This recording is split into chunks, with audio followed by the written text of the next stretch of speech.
Hi, Elizabeth here again. Today I want to talk to you a little bit about how we pack our artifacts for long-term storage in their boxes. This is really relevant as we're moving over the next few months, but it also contains some basic principles that can help you care for artifacts in your own homes as well.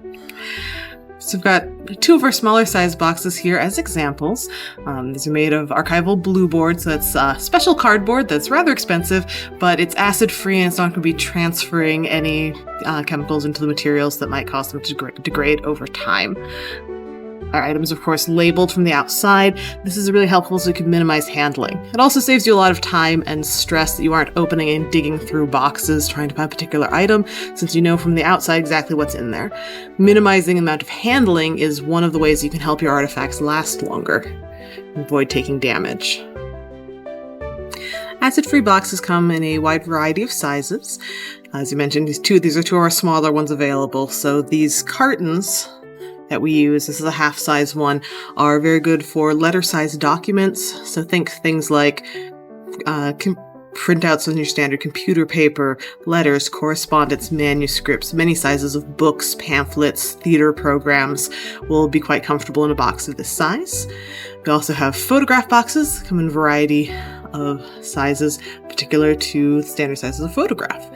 By putting artifacts in boxes that are well sized for them, we help to eliminate the possibility of bending and breakage within the box. So if you can imagine putting a single item loose in a large box, there's a lot of room for it to move around.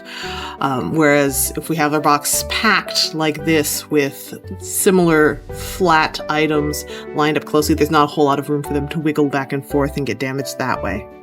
Within the box itself, each item also has its own protective layers.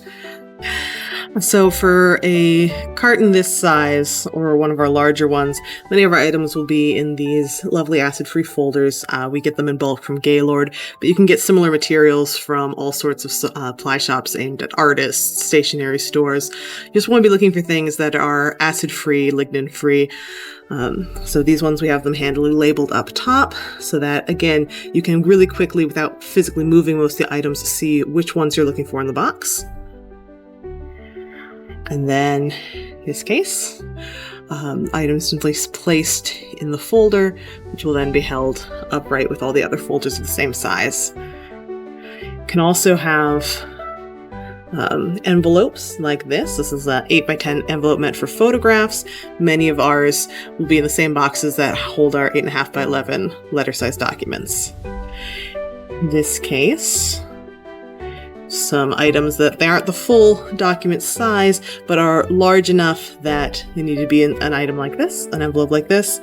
So you don't want them sticking out, so putting in a smaller envelope wouldn't work, even though they're a little on the short side. Another case, envelope, we've got sort of two varieties here. I'm sure the camera's going to hate this one, but you can get these plastic sleeves. Again, you're usually looking for a polyethylene, not PVC. The benefit to these clear plastic sleeves, other than that they photograph terribly on camera, is that you can actually see and handle the object without having to touch it itself, which is one benefit that the clear plastic has over the opaque envelopes. Opaque envelopes are a little bit easier to label, though. So in this case, nice photo from the 1940s, it actually has both, so that it's protected even when it's being viewed and handled, and is otherwise in this nice envelope. So our collection of over 16,000 Tacoma artifacts involves items of all sizes and shapes. And while many of them are documents, photographs, and other flat items that are well accommodated envelopes, we also have some more unusually shaped items. So this tray, for instance, you can see it's got a variety of little pins and badges. We have some trade tokens from different businesses, souvenir pennies. There's a number of decorative matchbooks in here. And so for smaller items like that, this tray gives us one option for organizing them. We've got some ethafoam padding at the bottom to help cushion them, and then the archival cardboard dividers just to keep them separate so that the items aren't wiggling around and hitting each other or getting lost. Again, labeling is an important way to keep track of where your items are and avoid excessive unnecessary handling. So you can see they've mostly been positioned with their artifact tags sitting up top to make it much easier to spot which of the many different items in this tray you're looking for. Some larger items, we sometimes have to get a little creative. So for instance, we have a whole box here of commemorative glasses from different Tacoma businesses that have dividers very similar to the ones that you saw on the tray, but taller. And then each individual item is also wrapped in acid-free tissue paper. If you don't have access to acid-free tissue paper, a plain undyed cotton muslin that's already been washed and doesn't have any sizing material left in it is also a really easy material to get a hold of that will have similar insulating properties. And much as packing any other delicate item, the key here is to have lots of layers of padding and prevent it from moving around too much so it's not hitting other items and being subject to sore forces that are going to be breaking glass. That would be bad.